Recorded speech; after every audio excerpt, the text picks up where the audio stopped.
우리의 가정생활에 존재했던 여러 관습도 무너지기 시작했다. 아버지가 가정생활에서 점점 멀어진다는 징후 중에서도 더욱더 우울한 것은 이제 취침 시간에 우리에게 이야기를 들려주는 일도 드물어졌고, 어쩌다 한 번씩 해주더라도 상상력이 부족하고 설득력도 빈약해서 별로 재미가 없다는 사실이었다. 이야기의 내용은 여전히 마법의 나라에서 벌어지는 모험담이었고, 왕자, 도깨비, 날아다니는 말이 등장했지만 아버지의 의욕 없는 목소리에서 우리는 녹슬고 시들어가는 상상력이 삐걱거리며 신음하는 소리를 들었다. 영국 작가 살만 루슈디의 소설 한밤의 아이들에서 한 대목을 읽어드렸습니다. 안녕하세요. 저는 문장의 소리 DJ 김진여입니다. 한 사람이 말을 걸어오네. 저기 내 얘기 좀 들어볼래요. 그 순간 바람이 한 줄기 불어와 책장을 넘기고 가네. 이것이 당신의 말들인가요? 참 아름다운 문장이군요.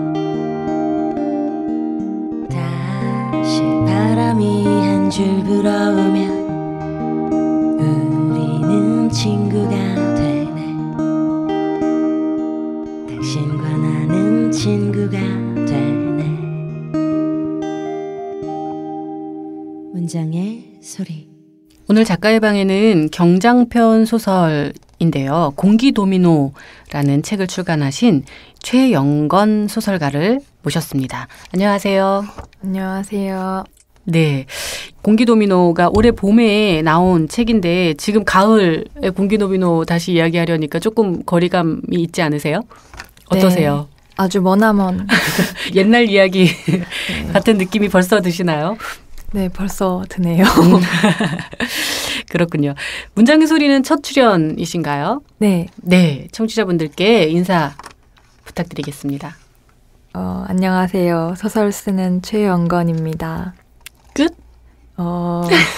무슨 말을 더 해야 할까요? 제가 공기도미노가 첫 책이라서 그거 말고 딱히 뭐 소개할 수 있는 책도 없고, 네, 공기도미노라는 책을 쓴 소설 쓰는 최영건입니다. 네, 아, 공기도미노를 강력하게 계속 밀고 있으시네요. 지금 인사말에 공기도미노만 3번. 네, 그러네요. 네, 청취자분들께 공기도미노를 각인시키고 있으신 최영건 소설가 소개 좀 해드릴게요. 지금 연세대 국문과를 졸업하시고 2014년 문학의 오늘 신익문학상의 단편소설 싱크홀이 당선되면서 작품 활동을 시작하셨고요. 올해 경장편 소설 공기도미노 출간하셨습니다. 우리 얘기를 하면서 이름부터 얘기를 안 할 수가 없겠어요. 최영건 소설가 하면 이 이미지를 보지 않는 이상 남성의 이름이라고 많이 오해받지 않으셨어요? 네. 그 얘기를 들으니까 오해받았던 많은 기억들이 스치고 지나가네요. 정말 제 이름도 이게 못지 않아서 이름에 대한 에피소드와 뭐 이런 수많은 사건들이 있는데, 최영건 작가님의 이름은 소설가로서 아주 멋있는 이름 같아요. 감사합니다. 네. 네. 이거는 제 개인적인 느낌인데, 이따 소설 이야기 본격적으로 할 때도 생각이 드는데, 지금 말씀을 들어보니까 최영건이라는 이름과 이 이미지에서의 순전히 소설의 문체가 되게 닮아 있겠다 이런 생각이 들었는데, 지금 답변하시는 말씀의 분위기와 패턴을 보니까 문체가 화법하고 좀 닮아 있는 것은 아닐까? 뭐 이런 생각을 하면서 이야기를 진행해 볼게요. 책 나온 지 조금 됐는데 요즘 어떻게 지내고 있으세요? 요즘에 글을 쓰고 있다고 말하고 싶지만 사실 글은 많이 안 쓰고 있고요. 대신에 책을 많이 읽고 있습니다. 어떤 종류의 책들 즐겨보고 있으세요? 저는 요즘에 좀 원서도 관심이 생겨서, 그러니까 국내 번역이 안 된 책들을 외국어 공부도 할 겸 해서 일종의 번역 같은 작업을 하고 있으신 거네요. 번역이라고 하기엔 너무나 부끄러운 그래도 어쨌든 네. 지금 번역되어서 출간되지 않은 책들을 지금 불어 찾아보시는 거니까. 네. 어떤 작가의 책 보세요? 제가 레이몽 루셀이라는 프랑스 작가를 굉장히 좋아하는 편이어서 그 작가의 국내 미출간된 책들을 많이 찾아보고 읽어보고 있습니다.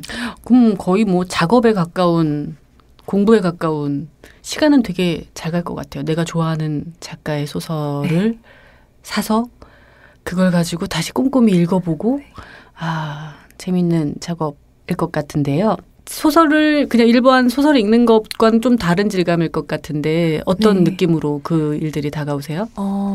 제가 지금 레몽 루셀이 프랑스어로 쓴 원래 그 운문 소설이나 아니면 장편 소설이나 그리고 또 그걸 영어로 옮긴 버전하고 또 뭐 제가 일본어도 좀 할 수 있는 편이라서 일본어로 이력본이랑 그런 걸 제가 할 수 있는 외국어들을 좀 이렇게 모아가지고 어떻게 한국어로는 레이몽 루셀 책이 한 권밖에 번역이 안 돼 있어서 나머지는 이렇게 외국어로 된 책들끼리 비교도 해보고 또 제가 그럼 책을 3권 정도 펼쳐놓고 보시는 거예요? 불어, 영역본, 일역본 해서? 네. 펼쳐놓진 않고 쌓아놓고 펼쳐놓고 보고 있습니다. 뭐 번역가이신데요? 이 정도 작업이 뭐 재미로 하시는 거라고 말씀은 하시지만 나중에 출간하셔도 되겠다. 기회가 닿으면. 그죠? 네, 너무 실력이 없어서 취미로 보고 있습니다. 되게 제가 문장의 소리 DJ 하면서 들었던 취미 중에 가장 학구적인 취미예요. 제가 대학원 다니고 있는데 휴학을 하고 이 취미에 몰두해서. 그렇군요. 네. 뭐 또 다른 공부이긴 하겠어요. 또 소설이기 때문에 또 더 매력이 있을 거란 생각도 들고요. 요즘 그렇게 지내시는군요. 옛날 이야기라고 조금 전에 말씀하셨지만 공기도미노 이야기를 좀 해볼게요. 청취자분들께 다시 한번 소개해 주신다는 마음으로 복귀하셔서 다시 한번. 그 공기도미노 제목이 참 매력적이던데 이 소설은 제목 없이 소제목 없이 그냥 총 숫자로만 6장으로 구성되어 있더라고요. 이런 소설을 구성하시게 된 어떤 이유랄까요? 또 착상의 지점이라고나 할까? 좀 여쭤보고 싶어요.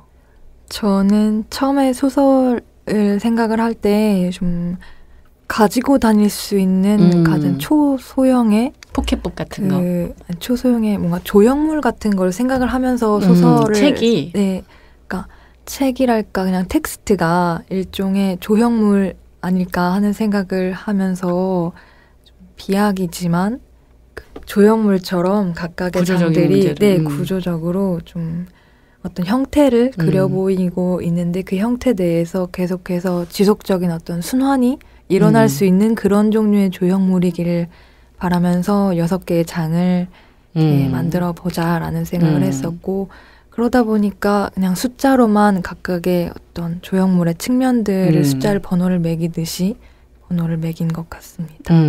그래서 이 뭐 청취자분들도 읽어보신 분은 이미 아시겠고 앞으로 읽어보실 분들을 위해서 조금 팁을 드리면 인물들이 등장하지만 각 장마다 중심이 되는 인물들이 조금씩 변화하는군요. 네. 그 지금 말씀이 되게 흥미로운데 그 소설집도 일종의 하나의 구조물 말 그대로 뭐 건축물이라고 말하기까지는 조금 그럴 수 있겠으나 어쨌든 그 조형미라는 것이 되게 중시되어야 되지 않을까 하는 일종의 소설관 같은 걸 말씀해 주신 건가요? 다른 분들의 소설 작품을 제가 바라보는 관점이라고 하기에는 좀 다른 것 같고요. 그냥 제가 소설을 쓸 때 좋아하는 그 쓰는 방식인 것 같습니다. 그러시군요. 저도 한 권밖에 못 봤으니까 다음 소설집을 볼 때 소설집 혹은 소설을 볼 때 좀 어떤 방식의 조형성인지 살펴보시면 재밌지 않을까 하는 생각도 했어요. 이게 아마 이야기를 풀어나가는 단초가 될 것 같기도 한데요. 인물들의 관계성이라는 것도 사실 이쪽 관점 저쪽 관점에서 바라볼 때 또 조금 다른 것일 테고 각 인물들이 경험하는 에피소드들이 일종의 순환 구조를 띠게끔 일부러 구성하신 거라고 말씀하셨잖아요. 네. 이런 소설을 구상하셨던 최초의 인물, 소설 속의 인물, 등장인물 중에서 가장 이런 구조나 이런 이야기를 출발하게 만들었던 인물은 어떤 캐릭터인가요? 그게 좀 말하기가 애매한 게 제가 제일 먼저 생각했던 건 역시 어떤 여러 명의 인물들이 네. 어떤 흐름을 확실히 증거하고 있진 않으면서도 암시하고 그러니까 있는지 없는지 모르겠다는 느낌? 그 인물들 사이에 일종의 흐름이 있는지 없는지 모르겠다는 어떤 의문에서 출발한 것이라서 가장 먼저 생각한 거는 오히려 그 뭔가 인과라던가 운명이라던가 그런 것들이 있는지 없는지 알고 싶다라는 그런 의문에 가까운 것이었고 인물은 아니었던 것 같아요. 그래서 처음에 생각한 인물이랄 인물은 없는 것 같습니다. 오히려 좀 더 주제적이고 좀 근본적인 문제에 더 네. 출발 지점이 되었군요.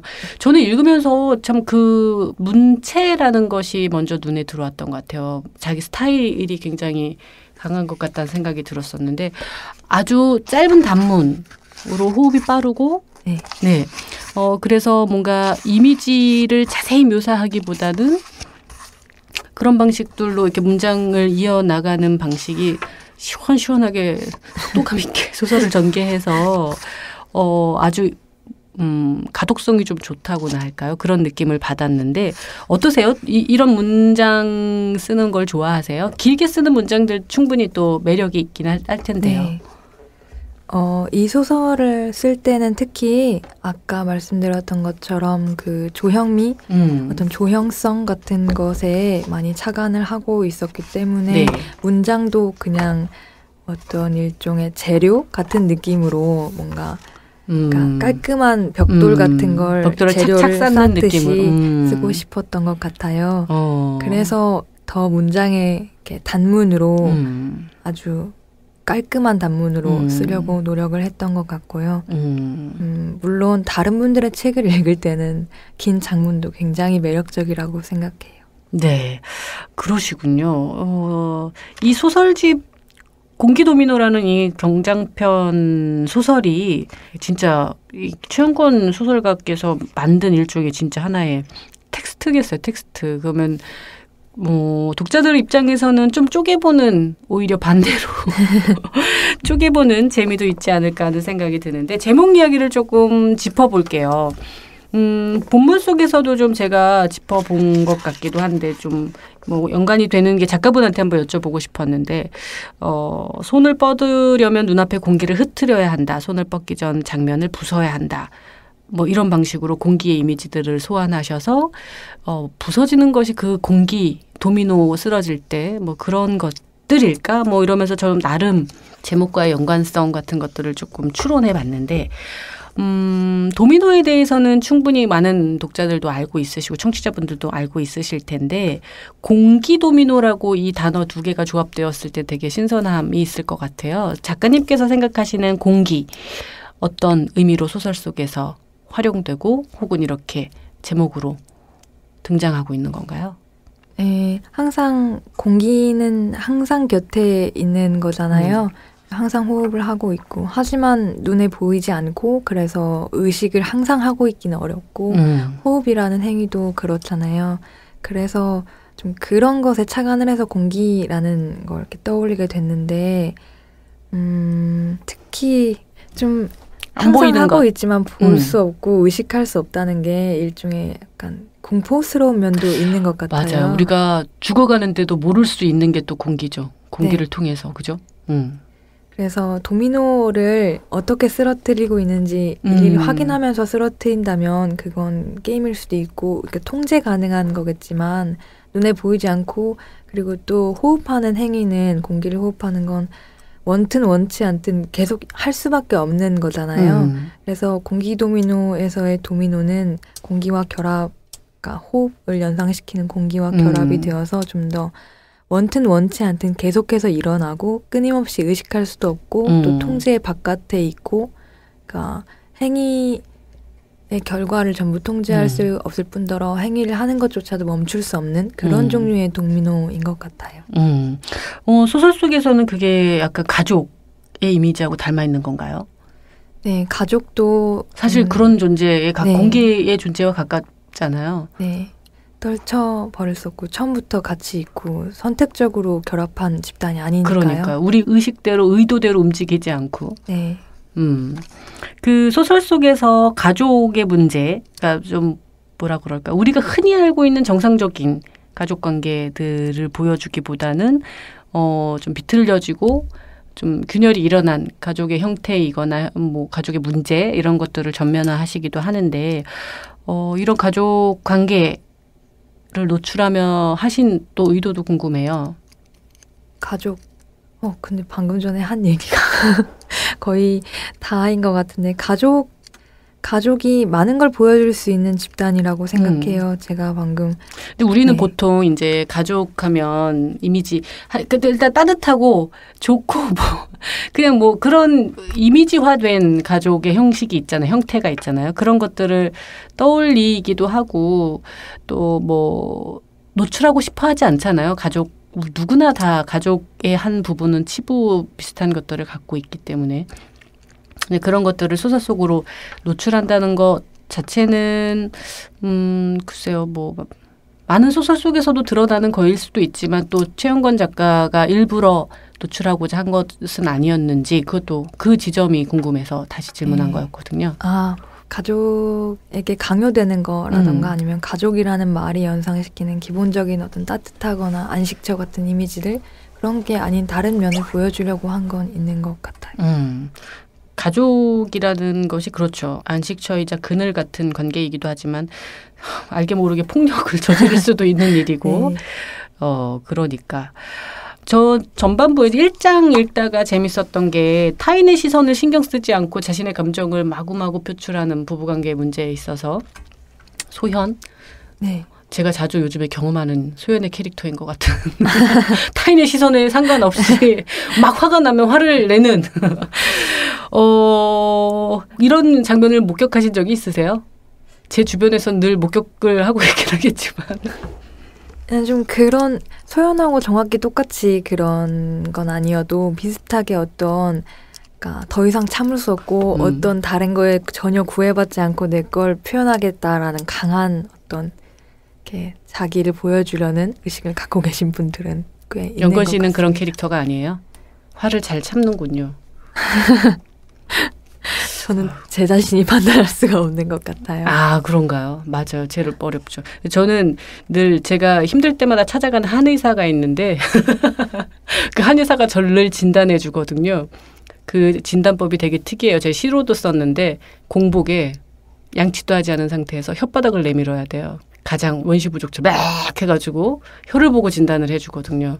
그러면서 맥 짚더니 제 요즘 상태가 심장에 화가 가득 찼다며 제가 왜 소영과 같은 캐릭터가 됐는지를 알 수 있는 뭐 재미삼아 진짜 말씀을 드리는 거긴 한데 연건 씨는 어떠세요? 일상생활에서 가장 힘들 때 어떤 방식으로 극복하세요? 저처럼 한의사를 찾아갈 수도 있고. 저는 잠이 많아요. 잠을 많이. 잠하고 되게 왠지 어울릴 것 같은 캐릭터다. 잠으로 도망가시는군요. 네. 도망가고 치유받고 좀 그냥 거의 반쯤 자면서 살고 있는 것 같아요. 그렇군요. 그것도 좀 흥미로운 대목이네요. 작가님의 목소리로 소설의 한 대목 들어보고 이야기 더 나눠보고 싶은데요. 네. 어떤 1장부터 6장 중에 어떤 대목 준비해 주셨나요? 네, 제가 고민을 좀 했는데 굳이 고르자면 제가 가장 많이 고친 부분이자 애착이 가장 있는 부분인 그냥 도입 처음 시작을 네, 1장의 전반부 들어볼게요. 네. 뜨거운 백차, 햇빛이 하얗다. 긴 오후가 길을 맴돈다. 보온병, 뚜껑을 여는 창백한 손가락들. 연주는 놀랍도록 손목이 가늘다. 6월이다. 초여름에도 그녀는 체온이 낮다. 환자처럼 차갑다. 차를 삼키는 얼굴이 무표정하다. 달가운 일은 하나도 없다. 귀찮은 일들 뿐이다. 너무도 의욕이 없어 졸음이 온다. 4시 51분. 김이 서린 기계식 손목시계. 실버 니들티. 필립 존슨을 좋아하는 모양이다. 백현석이 사는 집은 캘리포니아의 수정교회를 닮았다. 온통 유리로 번들거린다. 실버 코팅 반사유리 밑으로 이어진 무수한 백색 파이프들이 눈에 보이는 것 같았다. 주택의 설계에는 현석이 직접 참여했다고 했다. 할머니의 관심을 끈 것은 그런 점들이었을 것이다. 그는 대단한 자산가이기도 했다. 올해 78세의 노인은 연주의 할머니 복자에게 여러모로 좋은 연인이었다. 덕분에 연주의 차는 지금 그의 집 앞에 멈춰 있었다. 그녀는 보온병에 차를 조금 마시고 시동을 끄고 밖으로 나섰다. 네, 여기까지 읽어도 되나요? 원하시는 만큼 읽으시면 되는데요. 여기까지만 청취자분들께 들려드리는 걸로 할까요? 네. 네. 그 가장 많이 손을 댔다라고 말씀을 하셨는데 아까 말한 대로 애정이 많이 가서 그런 거일 수도 있는데 어떠세요? 지금 이 인쇄된 결과물 잘 고쳐진 것 같나요? 왜 이렇게 전반부 도입에 많은 공을 들이셨나요? 물론 누구나 그럴 것 같기도 네. 하다. 질문하고 보니까 좀 그럴 것 같기도 하다. 네, 첫 시작이니까요. 첫 시작이고 그리고 그냥 모든 게 시작되는 지점이라서 가장 공들여서 계속 썼던 것 같아요. 책으로 나오니까 제가 쓴 글 같지 않고 그럭저럭 예쁜 책이 된 것 같아요. 그게 아마 많은 퇴고의 영향일까요? 표지가 예뻐서. 표지는 진짜 너무 예뻐요. 이 표지를 열자마자 나오는 최영건 소설가의 프로필 사진도 되게 멋있고요. 그 소설을 쓰게 된 계기 같은 것도 좀 궁금해요. 사실 그 나이가 많지 않은 상태에서 등단을 하신 거잖아요. 네. 그러면 대학 거의 졸업 전에 등단하신 네, 거죠? 졸업 전에. 소설을 써야겠다, 쓰고 싶다, 뭐 이런 생각이 들었던 계기 같은 것들이 있나요? 사실 부모님은 썩 좋아하시지도 않을 것 같기도 하고. 부모님은 의외로 좋아해 주셔서 너무 감사하고요. 근데 계기를 저도 뭔가 좀 극적이고 멋진, 이렇게 곱씹어볼 만한 게 있으면 좋을 텐데 사실 그렇지는 않았던 것 같아요. 그냥 혼자 끄적이신 건가요? 아니면 어떤 뭐 수업이나 뭐 이런 방식에서? 국문과 수업 중에 소설 쓰기 수업이 있어서 그때 쓰셨군요. 수업에서 네. 그리고 그 전에 학교에서 그 이한열 문학상이라고 저희 학교에 문학상이 있는데 상금이 50만 원이었어요. 상금에 눈이 어두우셨군요. 그래서 거기에 써서 냈는데 A4 10장에 50만 원이면은 단편 소설 10장도 아니고 한 A4 9장 이 정도인데 그러니까 페이퍼 하나 쓰면 50만 원을 받을 수 있는 거잖아요. 그래서 열심히 썼던 첫 번째 습작이 그 상을 타서 상금 어떻게 쓰셨어요? 저는 상금을 이한열 열산 우리가 다 알고 있으니까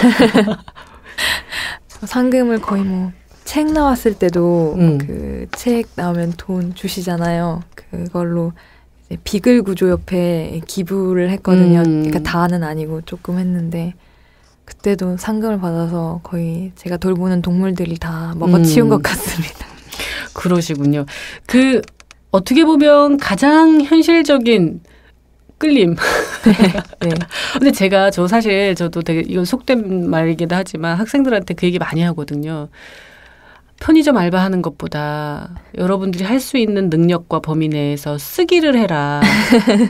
수많은 아르바이트보다 훨씬 더 여러분들의 이 개인 자기 개발도 되고 그것이 나중에 글쓰기 능력도 신장이 되고 뭐 이러면서 얘기하거든요. 우리 최영건 소설가가 바로 그런 근데 케이스였군요. 계기는 그렇다 하더라도 계속 쓰게 된 데는 역시 좀 쓰고 싶다는 마음이 있었던 것 같아요. 물론이죠. 네. 이게 어떻게 보면 그 계기 같은 것들이 되게 작은데 그럼에도 불구하고 이게 일회성이 아니고 꾸준히 지속된다라는 건 아마 쓰시면서 다른 어떤 매력을 충분히 경험하셨지 않았을까 하는 생각 드는데 어떠세요? 이 소설을 쓰시는 행위, 인생에서 네. 최영건 소설가의 인생에서 물론 아직 되게 젊으시지만 그 조금 특별하다고도 할 수 있을 것 같아요. 다른 20대 젊은이들의 삶하고 견주어 봤을 때 아닌가? 똑같나? 제 가장 가까운 친구들이 거의 소설가라서 그러니까 글을 쓰고 있거나 그러니까 습작생 그러니까 다 소설 쓰는 친구들이라서 습작생이라는 말이 맞는지 모르겠네요. 근데 소설 쓰는 친구들 등단 여부와 관계없이 소설 쓰는 친구들이라서 아니면 시를 쓰거나 거의 그래서 다 비슷비슷한데요, 저랑. 오히려 더 그건 좋다. 저는 제가 등단하기 전에 제 주변 친구들 이미 직장 생활을 하던 시기라 늘 열패감과 절망감과 좌절감을 경험하면서 글을 썼었거든요. 그러니까 이들은 이만큼 이루어서 벌써 과장이 되었는데 여자 나이 30쯤 되면 그렇게 되니까 나는 무엇인가 막 이런 되게 현실적인 문제를 고민했었거든요. 주변에 친구들이 다 같이 글을 쓴다면 최초의 독자가 친구들이 되기도 하겠네요. 네. 공기도미노에도 해설을 허희정 소설가가 써줬는데 제 학부 시절부터 같은 동아리 연세문학회라는 동아리 같이 하고 그러시군요. 같이 해온 친구라서 되게 의미가 큰 것 같아요. 되게 든든한 벗들이 있어서 뭐 글 쓰는데 크게 앞으로 많은 동력과 에너지를 받으실 것 같다는 생각이 드는데 뭐 인터뷰에서 500매 경장편 분량에 대한 애착이 있다, 크다 이런 얘기를 하셨다고 하는데 특별히 그런 이유가 있나요? 경장편이라는 말이 참 되게 좀 애매하긴 한데. 경장편이란 말이 왜 애매하다고 생각하세요? 애매하지 않아요? 장편인데 가볍다. 이게 좀 이상하지 않아요? 네.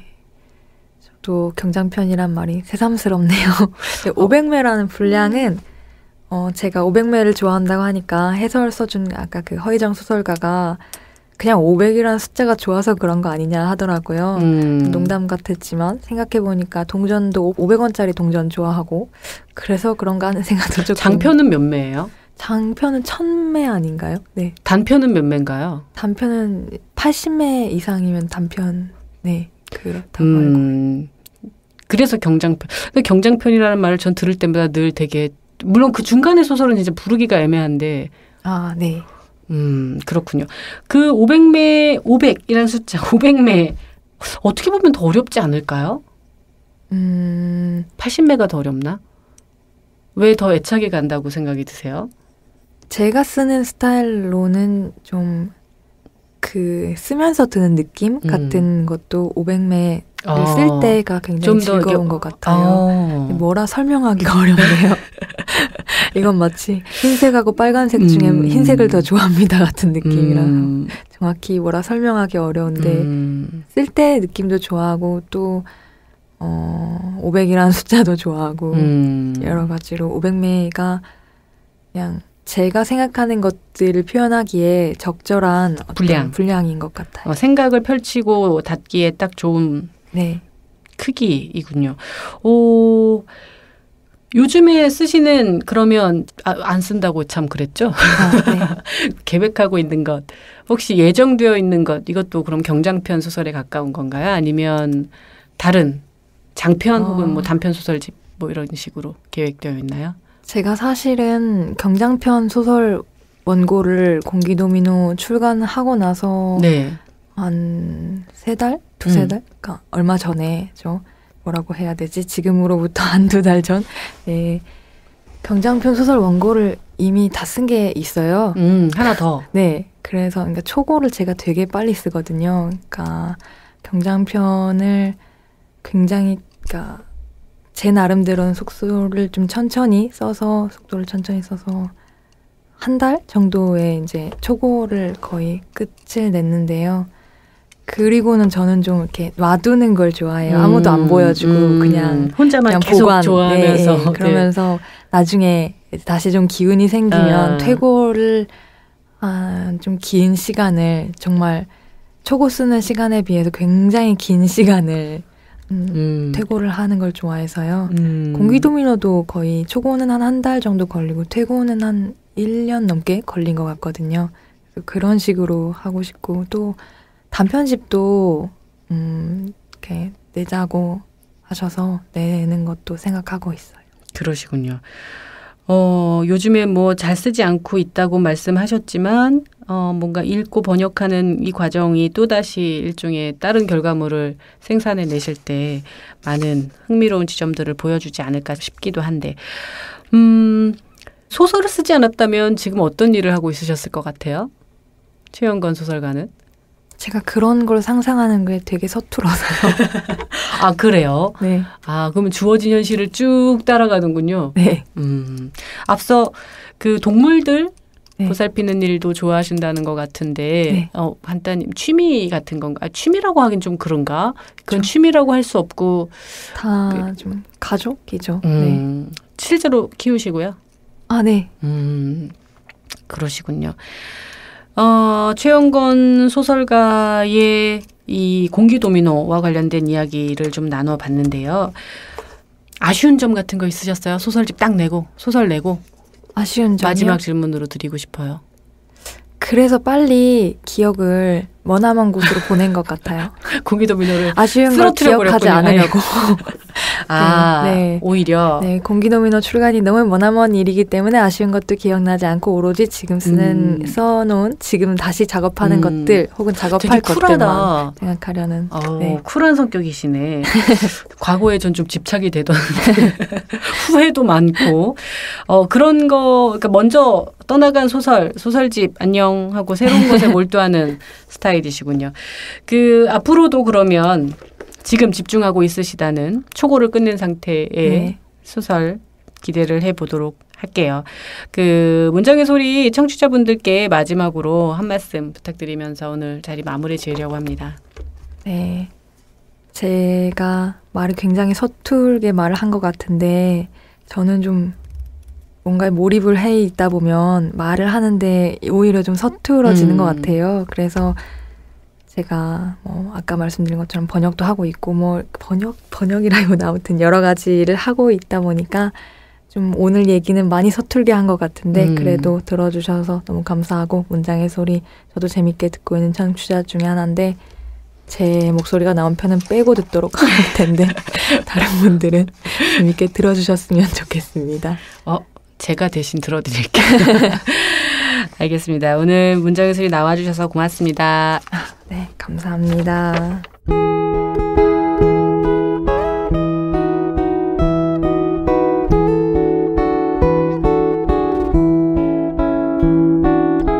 어제 문득 단어 하나를 만났습니다. 단어는 무수한 이야기와 멜로디를 싣고 오네요. 오늘은 그 멜로디를 좀 찾아드려야겠습니다. 어제의 단어, 오늘의 멜로디, 양양입니다.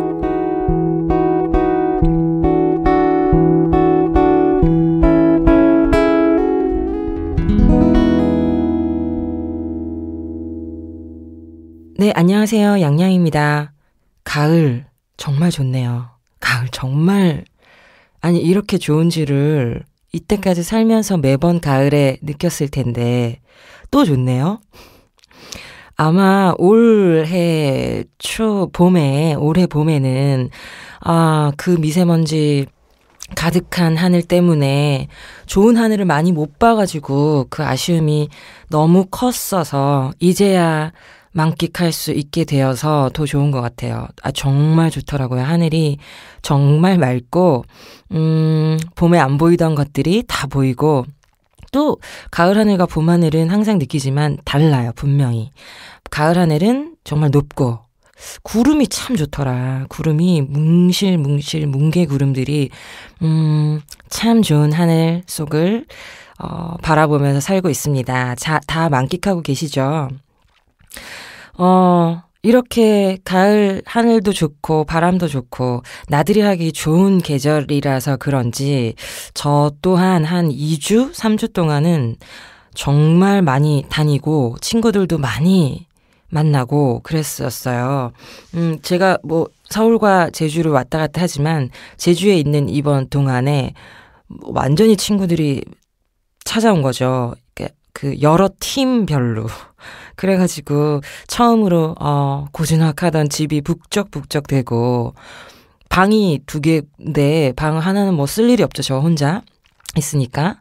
그 빈 방도 친구들이 온기로 가득 채워주고 가고 하도 각양각색 친구들을 짧은 시간에 이어 달리기처럼 만나가지고 이 친구와는 이런 술을 먹고 저 친구와는 저 길을 걷고 해가지고 마음에 이 각각 친구들의 얼굴과 시간과 이야기가 아주 많이 남았어요. 아주 많이 남아서 너무 좋은 시간이었고 그래서 어제의 단어 오늘은 친구 혹은 친구들입니다. 잊기 싫어가지고요. 그때 그 짧았지만 아주 다양했던 그 친구들과의 시간 그 친구라는 단어가 말이죠. 인생에서 그리고 이 한 사람의 삶에서 뗄래야 뗄 수 없는 단어 아닐까요? 친구? 뭐 숫자가 많건 적건 그거는 별로 중요하지 않은 것 같아요. 내 마음을 온전하게 이야기할 수 있고 또 그 사람 이야기를 내가 온 마음으로 들어줄 수 있는 사이, 그 친구 사이 뭐 1명, 2명만 있어도 충분한 거 아닐까요?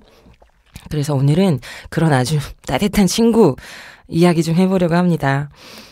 제가 이 친구라는 단어로 오늘 처음 가지고 온 노래는요. 오늘의 멜로디 첫 번째는 이승열의 기다림이라는 곡입니다. 이 이승열의 기다림은 저도 원래 아주 좋아하고 즐겨 들었던 곡인데 오늘의 멜로디는 다 우리 친구들에게서부터 온 노래로 선곡을 해봤어요.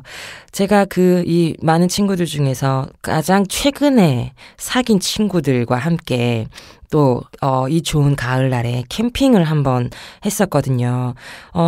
이 가장 최근에 사귄 이 친구들은 정말 뭐 학교 친구도 아니고 제가 요즘 하고 있는 문화기획학교에서 뭐 학생과 선생으로 혹은 동료로 이렇게 만난 친구들이에요. 이 친구들과 그래서 캠핑을 갔는데, 이 중에 한 친구가 그 제주도 좋은 자연 속을 다니면서 조용히 이제 캠핑하고 사람들에게 그걸 소개하고 이런 일을 하고 있어서요. 야, 그렇다면 우리도 빨리 한번 우리랑 같이 가야지. 뭐 하는 짓이야? 그래서 이제 그러면 한번 가입시다 해서 이 친구가 자리를 마련해 주었어요. 저희는 그때 모든 수업이 끝나고 달려가가지고요. 이미 바깥은 깜깜해지고 안개 그날 비가 왔었거든요. 다행스럽게 도착했을 땐 비가 그쳤지만 완전한 안개 속이어서요. 오름 어딘가 근처였는데 뭐 하나도 보이지 않더라고요. 하나도 보이지 않아도 전혀 상관없는 그 안개 속에서 다 이렇게 밤에 텐트 옆에 불 켜놓고 둘러 앉아가지고 도란도란 시간을 보냈죠. 안개 속에서 보이는 건 그 친구들의 얼굴, 안개에 동동 떠있는 그 얼굴만 있었거든요. 이제 뭐 그런 밤 시간이 오면 뭐 이제 각자 싸운 음식들 풀어서 먹고 술 한잔 하고 하면서 뭐 이야기 나누고 음악이 빠질 수 없잖아요. 그래서 또 자신의 음악들, 사랑하는 음악들 한 곡씩 또 풀고 같이 듣고 그랬었는데요.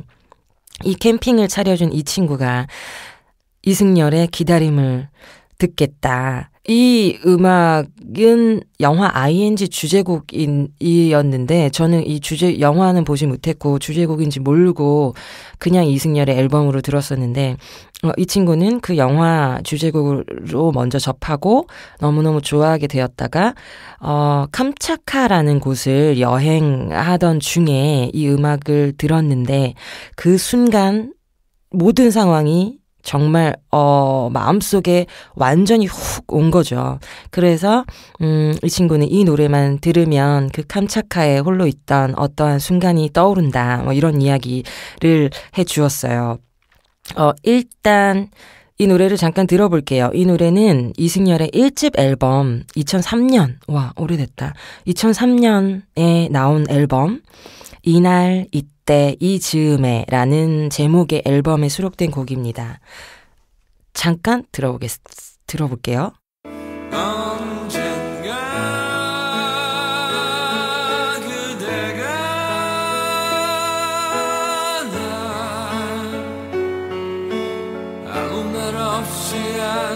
네.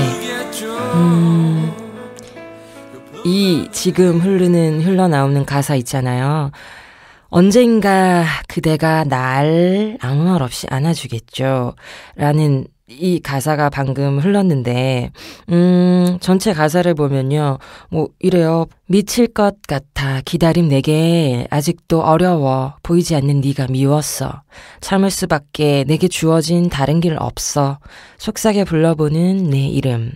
어두운 바다를 떠돌아 다니는 부서진 조각배 위에 누운 내 작은 몸. 언젠가 그대가 날 아무 말 없이 안아주겠죠. 그 품 안에 아주 오래도록. 나에게 지워진 시간의 무게가 견디기 힘이 들도록 쌓여간다 해도 언젠가 그대가 날 아무 말 없이 안아주겠죠. 이런 가사를 가진 노래예요. 네, 친구 사이와 너무 잘 어울리는 노래. 아무 말 없이 안아줄 수 있는 사람, 그리고 아무 말 없이 안아주는 품에 안길 수 있는 것, 그게 친구 사이일 거잖아요. 이 친구가 그래서 이 노래를 듣고 그리고 저희와 하루 동안 캠핑을 하고 난 다음 날 산책을 하면서 이런 얘기를 했어요. 뭐 이렇게 좋은 사람들, 친구들 찾아와서 함께 보내는 짧은 순간, 같이 늘 살지 않고 짧은 순간, 만나는 순간은 짧지만 그런 좋은 순간이 있기 때문에 또 홀로 놓였을 때 외롭지 않은 것 같아. 외롭지 않게, 괜찮은 것 같아. 라는 말을 했는데요. 저는 그 말에 완전히 동감합니다. 그런 순간들이 우리 살아가는데 반짝이게 계속 기억하면 마음 따뜻해지게 하는 순간이니까요. 이런 이야기를 나누면서 그리고 이런 음악을 함께 들으면서 자기의 이야기를 털어놓으면서 우리는 그 순간 또 완전히 친구가 되는 거죠. 네, 좋은 친구가 되었습니다. 이런 친구들 한 번 있었고 또 그 전전날인가? 그 전전날은 서울에서 같은 동네에 사는 친구예요. 이 친구는 뭐 저랑 나이가 같고 어떤 동네에 있다 보니까 친구가 되었는데 그 사이에 이 친구는 결혼도 해서 그 남편과도 저는 이제 뭐 같이 아주 좋은 친구죠. 이 친구들과 서울에서 만난 게 아니고 정말 오랜만에 시간을 내 가지고 여름 휴가를 아껴두었다가 이번에 이제 이 좋은 가을에 휴가를 쓴 거예요. 그래서 자기들끼리 아주 작은 텐트, 뭐 침낭 이런 거 캠핑 싸워 가지고 야영을 며칠 하고 하루는 이제 나를 만나서 우리 집에서 함께 시간을 보내자 하고 있었는데 그들이 우리 집에 오기로 한 날은 그 전날 바닷가에서 텐트를 풀고 야영을 했다고 하더라고요. 그래서 저는 그 모습이 너무 궁금해가지고 어떤 장면 속에 내 친구들이 있을까 싶어서 제가 일단 그 바다로 달려갔어요. 완전히 좋더라고요. 그 바다가 바로 눈앞에 펼쳐져 있고 딱 2인이 꼭 붙어서 잘 수 있는 작은 텐트를 치고 거기에 앞에 작은 테이블과 의자를 놓고 차를 마시면서 뭐 책도 읽으면서 음악도 틀어놓고 그렇게 시간을 보내고 있더라고요. 그 장면을 보는데 또 저는 이 부부라는 친구에 대해서 생각을 해보았습니다. 저는 뭐 아직은 혼자 떠돌아다니고 혼자 있는 시간도 무척 사랑하고 하지만 그 부부라는 것, 함께 그냥 쭉 평생을 같이 가는 이 동행, 오랫동안 함께 하기를 약속하는 이 친구죠. 진짜 친구죠. 그 부부라는 게. 그 동행의 아름다움을 보니까 너무 부럽더라고요. 너무 부러워가지고 진짜 좋겠다. 둘이 이제 시간이 가면 갈수록 정말 그냥 익숙한 친구처럼 돼버리겠지만, 그러면 또 어떤가. 그렇게 익숙하면서 계속 서로를 너무나 잘 아는 그 친구 사이로 함께 텐트를 치고 어딘가로 또 여행을 떠나고 바다를 함께 보고 하는 것, 정말 좋겠다라는 생각했었습니다. 그래서 좀 슬퍼지기도 했어요. 그날 좀 구름이 아주 바닷가에 낮게 드리워져 있고 그런 하늘이 막 햇볕이 반짝반짝 빛나지 않아서 분위기를 더 한몫했겠지만 무언가 나 좀 슬픈 것 같아. 그 친구들을 보면서 그 생각을 좀 했었어요. 그때 그 친구들이 듣고 있던 음악, 그 바다와 그 순간과 장면과 정말 잘 어울렸는데요. 그래서 오늘의 멜로디 두 번째는 이 부부의 음악, 부부 친구들의 음악입니다. 시규어로스의 호피폴라라는 곡이 그때 그 순간에 흘러나오고 있었어요. 시규어로스는 아이슬란드 밴드. 우리나라에서도 아주 많은 사랑을 받고 있죠. 이 밴드가 2005년에 발표한, 이거 어떻게 읽어야 되지? TAKK, 탁이라고 읽어야 되나? TAKK라는 제목의 아이슬란드어니까 제가 알아들을 수가 없네요. 그 앨범에 들어있는 노래입니다. 이 노래를 아마 들어보시면 무언가 광활함, 무언가 펼쳐지는 세계, 웅장함, 황홀한 우울, 뭐 이런 여러 가지 느낌이 스며 있는 곡이에요. 이 곡을 다시 찾아서 듣다가 보니까 재미있는 이야기가 있던데, 여러 사운드 트랙, 뭐 어떤 영상과 제작물의 사운드 트랙으로도 쓰이고 배경음악으로 아주 많이 사용되었다고 하는데, 그래서 이 노래가 이런 느낌을 갖고 있기 때문에 감정 복받치는 영광의 순간을 나타내는 음악의 전형이 되었다라고 어딘가에 표시가 돼 있더라고요. 그래가지고요, 이 밴드의 멤버가 이런 이야기를 했대요. 모든 극적 엔딩에 바로 이 노래 큐, 이렇게 뭐 작정한 건 아닐 테지만 사람들이 그렇게 들어주고 그렇게 쓰여지고 하면서 완전한 상생 효과로 영상과 뭐 이야기와 이 음악이 더 큰 에너지와 느낌을 전달하게 되었다, 뭐 이런 이야기겠죠? 이 노래를 잠깐 들어볼게요. 그날의 그 순간과 정말 잘 어울리는 노래였습니다.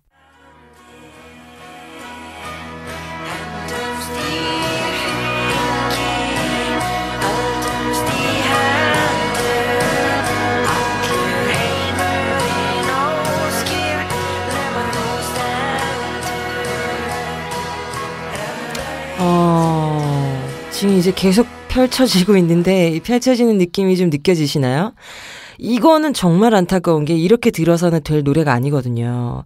시규어로스의 음악의 특징이기도 하지만 정말 음악이 이렇게 처음에 무언가 잔잔하게 흐르다가 그게 이렇게 뭐 어떤 지점과 어떠한 이유 없이 그냥 정말 물처럼 바다처럼 이렇게 흐르다가 무언가가 조금씩 더 붙어서 증폭되고 폭발하기도 하고 그러다가 다시 사그라들기도 하고 정말 이런 풍의 음악이어서 이거를 지금 이렇게 잠깐 듣는 건 정말 이 음악을 들었다 할 수 없기 때문에요.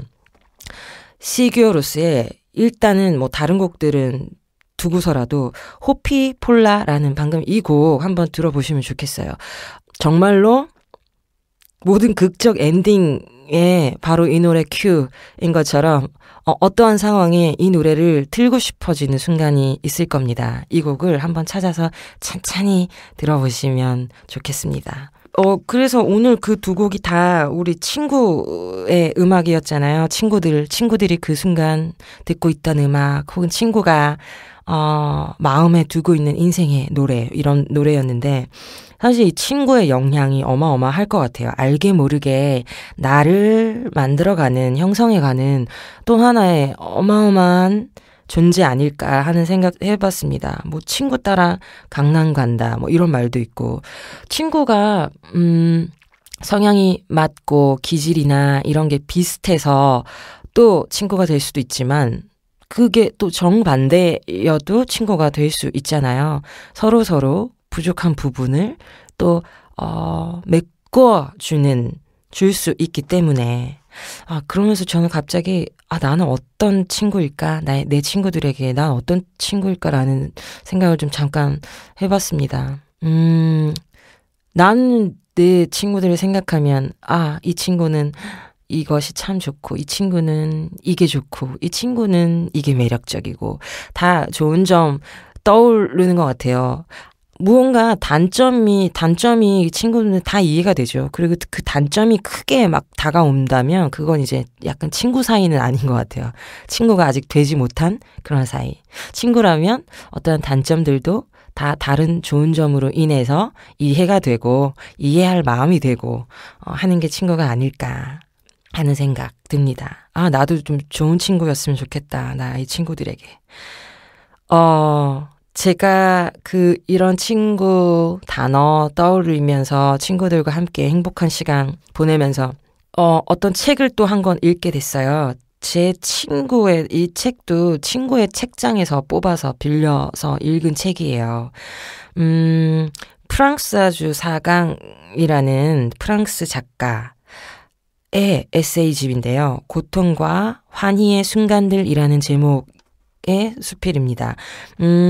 프랑스아주 사강은 19살 때 슬픔이여 안녕이라는 제목의 소설을 발표를 하고 이 처녀작이 완전히 사랑받고 히트가 되고 하지만 논란에도 오르기도 했지만 많은 사람들에게 인정받고 계속 또 많은 소설과 희곡 집필하면서 활발하게 활동하고 프랑스를 대표하는 작가 중에 한 명이다라는 말을 듣는 작가입니다. 이 작가의 이 에세이 고통과 환희의 순간들이라는 에세이는 많이 알려졌는지 어쨌는지 모르겠지만 제가 이번에 읽었을 때는 왜 내가 이 작가의 책을 읽지 않고 살고 있었지? 라는 생각이 들 만큼 문장이 너무 살아있고요. 표현이 정말 아름답더라고요. 그래서 19살 때 소설을 써서 이게 바로 상을 받고 사람들의 사랑을 받는 이유가 있구나. 이 사람은 약간 좀 그냥 타고난 작가로구나 하는 느낌이 들 만치 문장이 뭐라고 표현을 할 수가 없네요. 저같이 보통 사람은 이런 걸 뭐라고 표현할 수 없는데 아마 프랑스아주 사강이라면 이런 것조차도 무엇라고 정말 아름답게 표현을 할 수 있었을 것이다 라는 정도의 믿음을 저에게 준 작가의 글. 이 중에 친구 이야기 살짝 있는데요. 한번 읽어볼게요. 이 책에서 이 작가의 여러 가지 자신의 생활들 이야기가 나오는데 이 작가는 막 스피드도 엄청 즐기고 도박도 사랑하고 막 이랬었어요. 그래서 이 도박하면서의 이야기가 나오는데 한번 읽어보겠습니다. 우리는 호감 가는 도박사들만 떠올리는 것처럼 좋았던 시간만 떠올린다. 25년의 도박 생활 동안 사귄 사람들의 이름은 다 모르지만 마음을 주고받은 친구의 수는 상상을 초월한다. 우리는 매일 저녁, 매일 밤 혹은 석 달 동안 똑같은 얼굴들을 만나곤 했다. 때로는 그 다음 해까지 이어지는 경우도 있었고 심지어 3년 동안 그런 경우도 있었다. 우리는 서로 긴 이야기를 나누진 않았다. 그저 안녕하세요 라는 말만 했다. 그 외에는 상대방이 하는 게임의 진척 상황에 따라 축하를 하고 애석해 하면서 서로 미소만 주고받았다. 우리는 행운 혹은 불운을 서로 나누었다. 다시 말해 매우 내밀한 속내 이야기들이 만들어내는 관계보다 더 견고하게 결합되어 있었다. 그런 식으로 알게 된 그러나 결코 잊지 못하는 몇몇 친구가 있다. 우리는 제복을 입은 카지노 직원을 통해 우연히 그들의 죽음을 알게 되었고 그 사실은 우리에게 사람들이 상상하는 것보다 훨씬 더 깊고 터무니없는 슬픔을 유발했다. 네, 이런 글이었습니다. 도박하면서요. 도박 생활하면서 만난 친구들, 만난 사람들 이름은 모르지만 매일 저녁 혹은 한 달 혹은 1년 내내 매일매일 같은 자리에서 인사만 주고받은 사이. 깊은 이야기는 하지 않았지만 그럼에도 불구하고 아주 비슷한 상황 속에서 함께 했기 때문에 가능한 일인 것 같아요. 매일 그 순간에 어떠한 감정을 겪을지 서로가 너무 잘 아니까요. 도박을 해서 딴 경우에는 너무 행복하다는 것을 알 테고 막 이런 경우에는 얼마나 상실감이 클까 하는 걸 누구보다 서로가 잘 알아서 뭐 그런 깊숙한 이야기 하지 않아도 우리는 친구, 약간 동지애 같은 느낌이에요. 그렇죠? 근데 그것도 좋은 친구 아닐까요? 오히려 그 순간 가장 좋은 친구. 그런 이야기였습니다. 이 책을 한번 고통과 환희의 순간들 혹은 프랑스아주 4강의 다른 책들, 소설 이런 것들 읽어보세요. 저도 이제 약간 탐독하려고 해요. 문장이 정말로 살아서 숨쉽니다. 추천합니다. 네, 읽어보시기를. 이렇게 친구들, 제가 2주 혹은 3주 동안 아주 강력하게 자주 매일매일을 다이나믹하게 만나서 친구라는 단어가 다시 한번 이야기 나누고 싶을 만큼 또 다가온 거지만 그뿐만이 아니더라도 우리는 늘 친구들 속에 있는 거죠. 매일매일 만나지 않더라도요. 네, 생각해보면 저에게는 시를 써서 보내주는 친구도 있고 또 어딘가 지방에 갔을 때 그 지방에 살고 있는데 우리가 막 커피 한 잔 마실 시간도 없이 제가 내려가도 여기에 일부러 나와서 기다려주고 그 차로 태워주면서 그 짧은 시간에 인사 나누니까 얼마나 좋냐, 이것도 얼마나 좋아 하면서 역까지 또 배웅해지는 친구도 있고, 노래를 들으면서 무언가 감정에 휩싸여서 펑펑 울게 된 날 곁에서 같이 울어주면서 등을 토닥여주는 친구도 있고, 어린 친구도 있고 늙은 친구도 있고 동네 친구도 있고 학교 친구, 어릴 적 친구도 있고, 이 많은 친구, 좋은 사람들 덕분에 인생이 좀 더 따뜻하고 풍요롭게 흘러가는 건 아닌가 하는 생각을 해봅니다. 여러분들도 친구 다 있잖아요. 친구들한테 오늘 문자 한번 또 보내시면 어때요? 만나는 건 또 문자 또 보내면 또 만날 일을 잡게 되니까 전화 한 통 해가지고 와 가을 좋다, 한번 이 좋은데 바람 같이 한번 쐬자, 한번 해가지고요. 그리운 이 친구 얼굴들 만나시면 좋겠습니다. 이 충만하고 사랑스러운 친구라는 단어 속에서 따뜻한 단어, 멜로디 또 많이 만나시기 바랍니다. 고맙습니다. 양양이었습니다.